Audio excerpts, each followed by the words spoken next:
mission of the Western High-Speed Rail Alliance is to establish a foundation so that we can build high-speed rail to serve the western United States and to connect to the rest of the United States via high-speed rail. High-speed rail creates an alternative transportation network to an air system that's already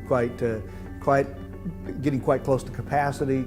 It creates alternatives for Americans to travel rather than by automobile on congested highways and freeways. It's in addition to our already robust national transportation structure. High-speed rail is the future of transportation in our country. People want to be able to get from point A to point B without the hassle, without sitting in a lot of congestion in our major metropolitan areas. And so the vision of this administration and the vision of what's happening in our country is really the future of our nation. We're going to be looking for help to get the planning done and the engineering done to determine the true viability of a Western high-speed rail corridor. Where should it go? How should it go?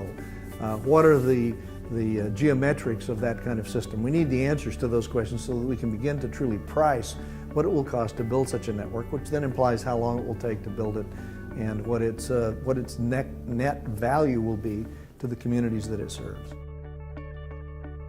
We can move people a lot more efficiently and a lot more effectively with this mode of transportation, especially when you look at markets and city pairs of 600 miles or less.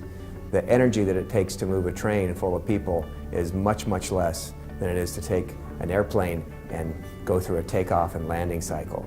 We believe that the reduced trip generation by automobiles and by air will increase our air quality as we move into the 21st century.